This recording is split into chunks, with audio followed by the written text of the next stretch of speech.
Thanks for inviting us. Maybe for those in the audience who are not from European country, I will just explain who we are. We're actually some kind of statistical office linked to the European Commission. The only difference with most of the, let's say, other statistical offices is that we're not so much involved in the field work, but more have like some kind of coordinating role of the statistical offices in the EU. And we also have a very small section of 4 people working on tourism.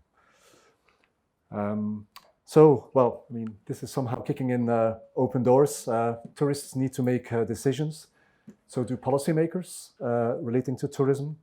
So I think in the context of this meeting, it's actually making the balance between economic sustainability, let's say the hard facts, the money, but also the environmental sustainability of the heritage, and also the sustainability for the local communities, as was said in the previous discussion or issue area. So I think the policy issues relate to I mean, in broad terms, to the economy and the labor markets. I mean, it's about growth and employment, contribution by industry to the tourism, also contribution by generating markets inside the country or outside the country, and of course also who benefits from tourism. And it's not always in the destination that the benefits are created. Think of flights with companies from third countries, not the generating market, not the destination markets, and of course also competition between destinations, often within the same country or in the same continent, like let's say the Mediterranean basin in Europe. When we talk about questions relating to environment, it's of course, I mean, much was mentioned already earlier this afternoon, impact related to transport, infrastructure, noise, over tourism, and so on, and again, preservation of heritage. So these are the policy questions, but unfortunately there's lots of data gaps, as you know probably even better than I do. There seems to be a big lack in geographical granularity, in particular when we're discussing these kind of things, sustainability, because we need to go to the destination level, and this is often where the data stops. I mean, it stops at a much higher level. There's often like official data at the level of regions or provinces, definitely not at local municipality level, and certainly not the, let's say, the touristic areas within the municipality.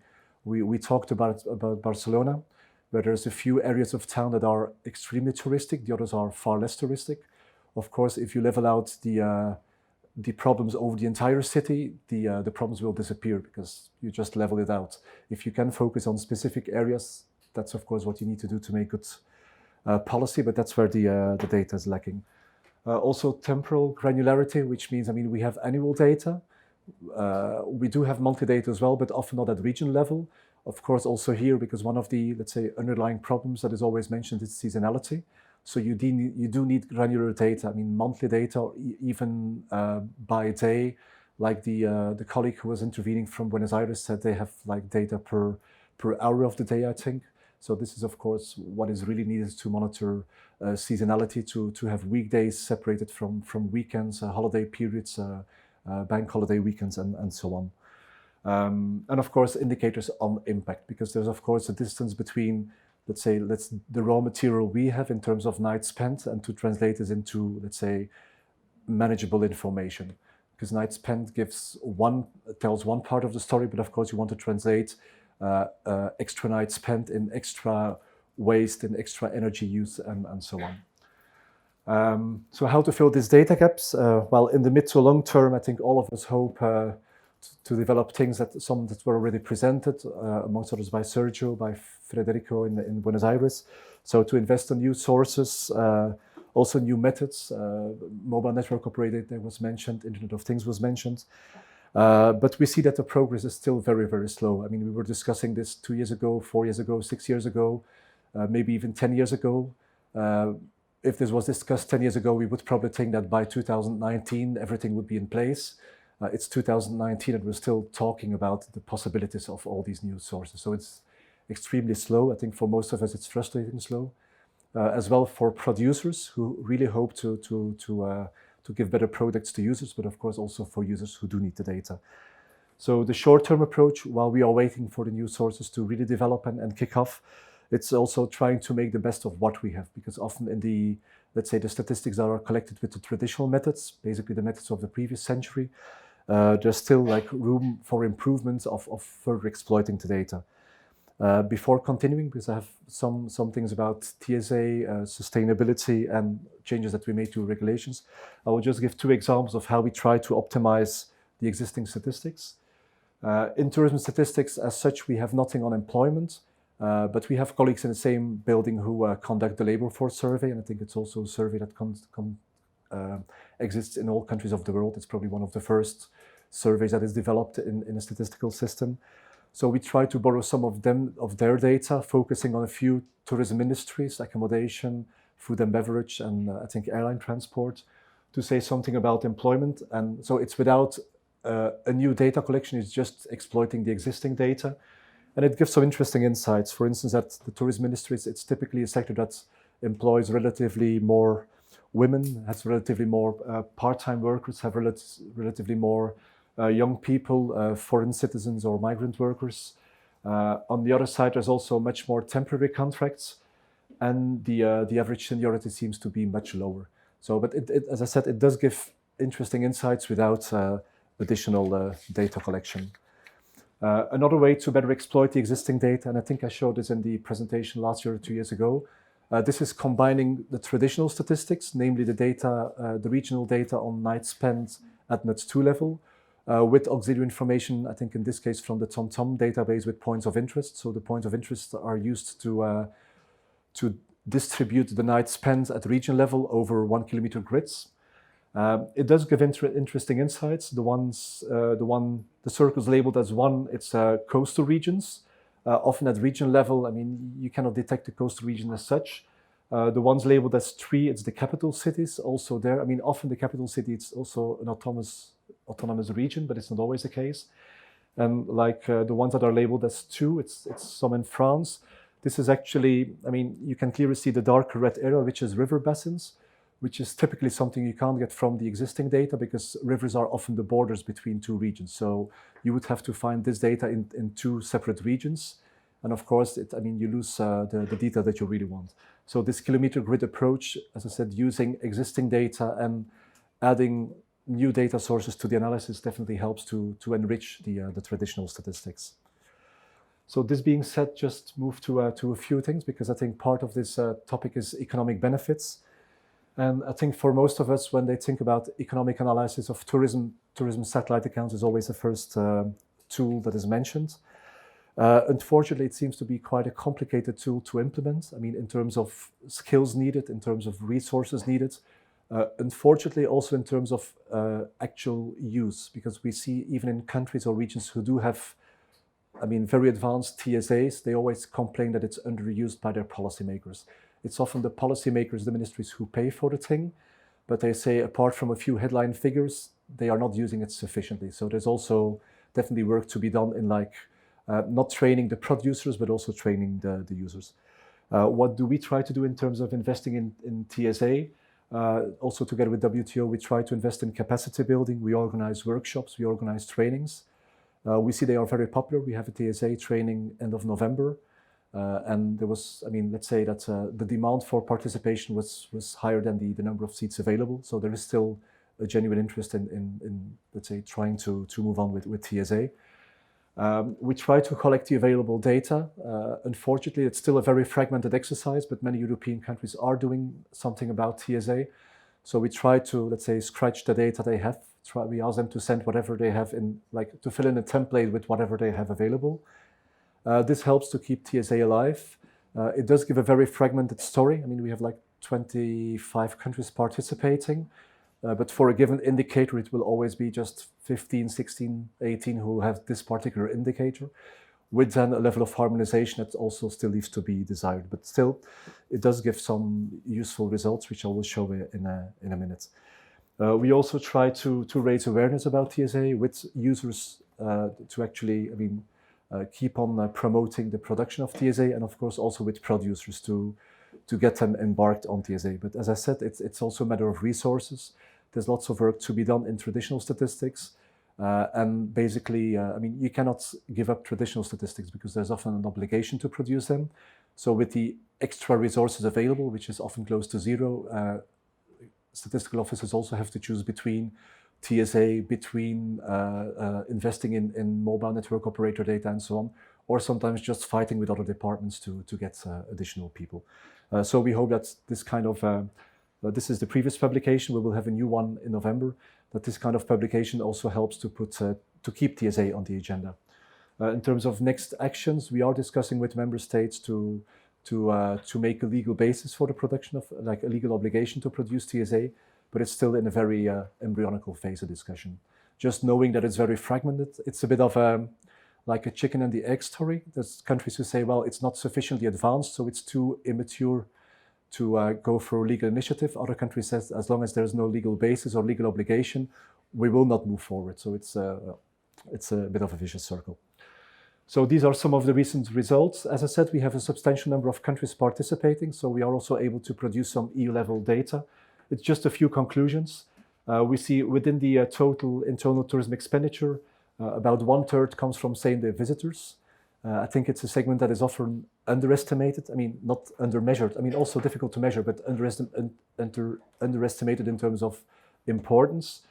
So, as I said, it accounts for about 1/3 of the EU tourism economy. It's not overnight visitors, but same-day visitors. When we look at the domestic market, is even more important. It's about 43% of the domestic tourism expenditure can be explained by same-day visitors. For the inbound expenditure, it's far less, of course, also because there's quite some big countries. Another one, it's the share of inbound and domestic tourism in the internal tourism expenditure. When in tourism promotion, there seems to be a focus on foreign markets, of course, because they bring in foreign money, which is interesting for an economy. But we see that domestic tourism, it's about 6 to 9% of the tourism economy. So in many, especially in European countries, but I think it's in many countries, the domestic market is really the dominant one. So as I said, this is part of a publication that will come out, we hope, by the end of November when we have this training course. We also, I mean, tourism, it's constantly evolving, so our user needs, of course, also a bit driven by the new possibilities that these new sources offer. We try to address the changed user needs. It's a bit in the context of optimizing the traditional statistics. We do have a regulation that, let's say, well, obliges countries, statistical offices to send us data. Often what they send us, it's the tip of the iceberg of what they have. So we thought, well, if we can go a bit down on the iceberg and get some more data from them, it would also be beneficial for, not only for users within the European Commission, but also for countries. Because if you want to benchmark as a region with other regions, often the EUROSTAT data, it's one of the reference sources. So we made changes to our regulation from 2011. This, well, it's called the Delegated Act. It's one of the legal instruments. Was published 2 weeks ago. What are the main innovations? I think the most important one probably for this group is that we try to improve the geographical granularity. Before we had data at, well, what is called in Europe NUTS2 level, which like corresponds to provinces. It's usually like, it's dividing a country into 10, 15 entities. Now we will have NUTS3, which is, let's say, a much finer, a much, I mean, it brings the geographical breakdown probably a bit closer to the destination level. It's still not municipalities. We already have data for coastal areas and non-coastal areas separately, and also data broken down by degree of urbanization.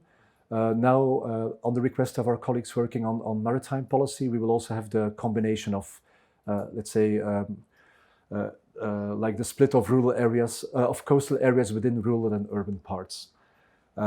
What is also new is we will have data not only on these administrative regions, NUTS2, NUTS1, but also on selected cities. So for, we still have to see what the list will give, but it will be for around 250, 300 European cities. We will have annual data on all of this is the accommodation data, so nights spent in hotels, campsites, and so on. Another interesting innovation linked to seasonality is now we are receiving data from the countries at monthly level, but only for the national data, and at regional level, but only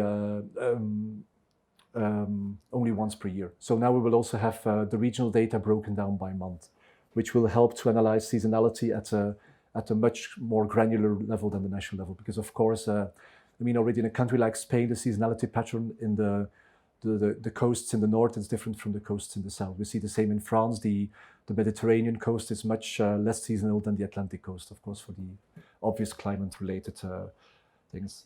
The monthly data will also come a bit faster. Now we get the data at, depending on the series, 2 to 3 months after the reference month. From 2020 on, we will receive all the data after 8 weeks, from 2022 on after 6 weeks. So it should also make a difference. This was on the accommodation data. Another part of the data that countries send to us, it's tourism demand surveys. So surveys with residents of the country on where they went on holidays, how much they spent, destination, and so on. As I said, it's about addressing changing user needs. One of these is definitely collaborative economy. So we also try to change the questionnaires on the tourism demand surveys in that respect. Which brings us to this phenomenon of collaborative economy. I think it's one of the buzzwords of the past decade, but we also see that it is actually a growing phenomenon. Between 2012 and 2017, we see that the share of hotels stayed more or less stable at 57% of trips made by residents of the EU, where 57% were spent in hotels and similar accommodation when they used rented accommodation. So this is ignoring the part staying in their own second home, visits to relatives and friends. But the apartments, other rented accommodation, which is typically apartments, it went up from a market share of 30 to 34%, but it's in just 5 years. So this is definitely the explanation is definitely the popularity of Airbnb and other platforms. So we try to measure this a bit better than before, when it was not measured. One of the things is that we have now questions in the demand survey where people report on the type of accommodation used. When it's an apartment, we also asked if they made use of platforms like Airbnb, Booking, Expedia, and so on. I will not go into much of the details, but we also try to negotiate with the platforms directly. So we have quite advanced negotiations now with Airbnb, Booking, Expedia, who now owns HomeAway, and also TripAdvisor, because they also have a part of their website which is, they're also facilitating apartment rentals themselves. We have now a formal commitment of these 4 companies to cooperate with us. Now the next phase is to sort out all the methodological issues, because, for instance, when we want to look at capacity, of course, an apartment can be listed on more than one platform. And of course, the last thing that platforms want to see is that the capacity data is overestimated, because this is like the direct link with the pressure on residential housing markets and so on. So we actually hope to have some preliminary data on occupancy, on, let's say, the number of nights spent in accommodations booked via platforms, hopefully by mid next year. And then we will continue extending the data program with capacity data, with integrating occupancy data from the platforms with occupancy data from the traditional sources, so the regular reporting to the statistical offices.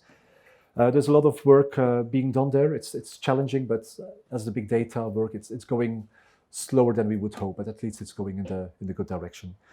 To close, because I think this was the other main topic of this issue area, was the seasonality.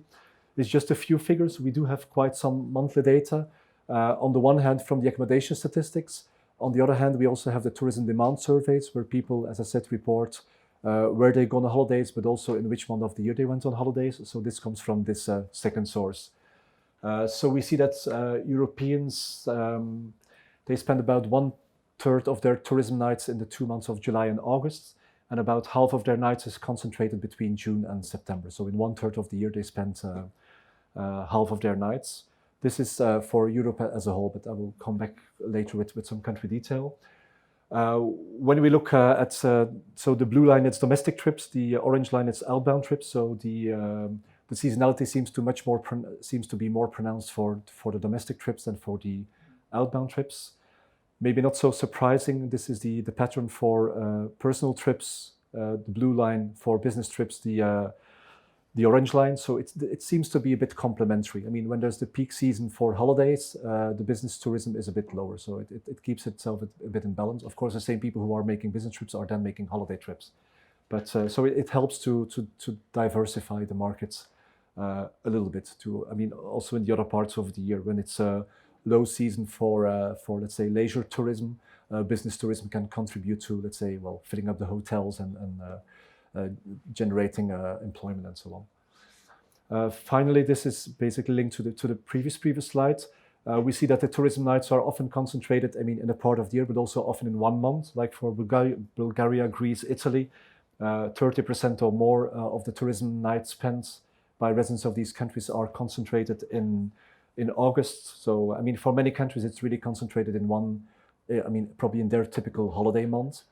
And as I said, knowing that the domestic market is very important, of course, it creates, let's say, pressure on the domestic tourism market in a given short period with all the, the negative consequences we've seen already.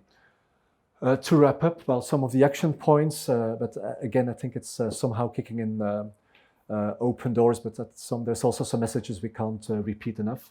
I think we are quite good in producing data on tourism flows, but what we want to know, and the flows are often nice to know, but we want to have the derived information. It's the economic impact, the environment impact. So the challenge is to translate these flows, because even if you get the very detailed data from mobile network operator, which gives flows in a much more perfect way than what we have now, of course, you still have to use the data, because just knowing that there's X number of people in a given area, it's just a fact, but you need to know what is the impact on waste, on congestion, and so on. Of course, the timeliness of data is still a problem. The granularity, as I said, we try to work on all these aspects, but again, probably slower than we would like to, but at least every little step helps. And as I said, we should not forget that we're in the 21st century, not in the 20th century. So user needs have changed. So we definitely have to align to this.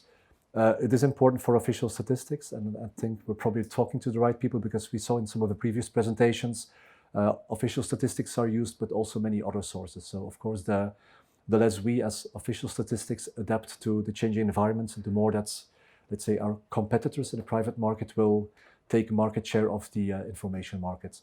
And of course, there is still a need for, let's say, more objective, impartial data that is also repeated, because often the data from the private market, it's ad hoc studies. And our unique selling proposition is that we have the same data every year again, slowly, not sufficiently granular, but at least, as I said, it's somehow reliable, because you can have it for 2019, you can compare with 2009, and you're relatively sure you will have similar data in 2024 or 29. All these things that we should do, I think one of the catalysts, it is definitely the new sources and methods, but because we are very lucky with tourists, because they leave a digital footprint in their payments, in their bookings, in the apps they use. So the challenge is really to exploit this digital print that people are leaving. But as I said, it's quite a difficult challenge, as many of you who work on the observatories have also felt. The ideas, what you can do with it, it's often obvious, but to actually implement it and get access to the data and use it the way you want, that's the real challenge, but I think we're all working on it. Thanks for your attention. If you want to know more of our data, I suppose you will distribute all the presentations to the participants afterwards. So you find the links here. Maybe interesting for this group, there's also a Eurostat flagship publication, which is called the Regional Yearbook, in which there's always a chapter on tourism as well. So you will definitely find some information on your region as well there. Thanks for your attention, and sorry for keeping away from the coffee for a while.